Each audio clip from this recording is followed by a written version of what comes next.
you were just in Michigan and you think you might have contracted some kind of Oath Keepers.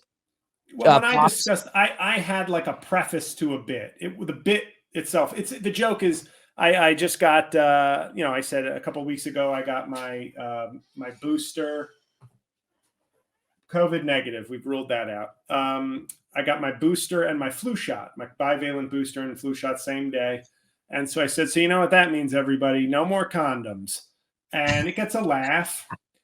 And then there was this one guy, like in his early 60s, kind of a rugged, formally strapping sort of white guy. In Ann Arbor, Michigan. Yeah, but he looks like he took the trip down from the Upper Peninsula. Sure. To see the show. Yeah. And he was remarkably not aggressive, but he was definitely mumbling about China and stuff when I was talking about the vaccine. He was like, but I think he thought he was being funny, but also sharing his real thoughts. Like, you take that Chinese stuff, but he was not being like, I'm making a stand here. It was almost like he's like, oh no, this is banter. This is witty banter in the 3%ers. So don't feel threatened.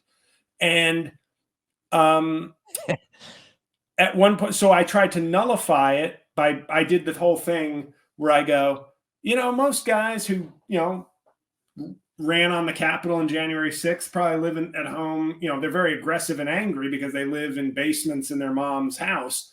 But you seem pretty relaxed for an insurrectionist. Is it because you have this beautiful woman next to you? So it's like you kind of feel like a quiet confidence about it.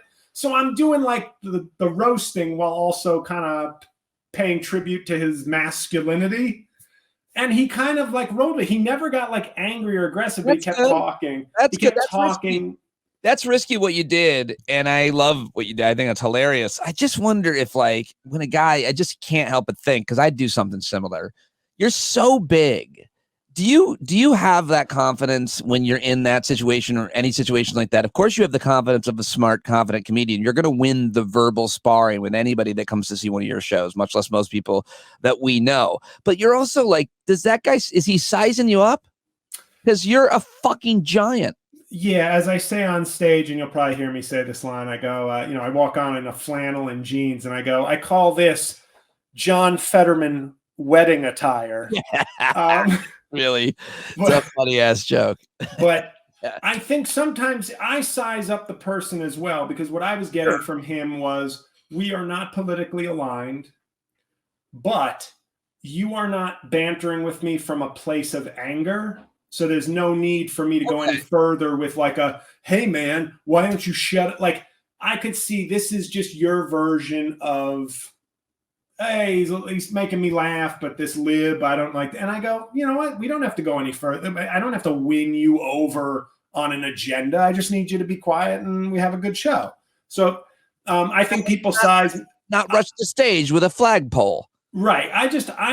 Nobody's going to probably rush the stage on me with their bare hands. So if somebody rushes up on me, it's going to be like the final scene in Malcolm X. It's going to be 3 guys with sawed-off shotguns screaming January 6th. That's how I go out.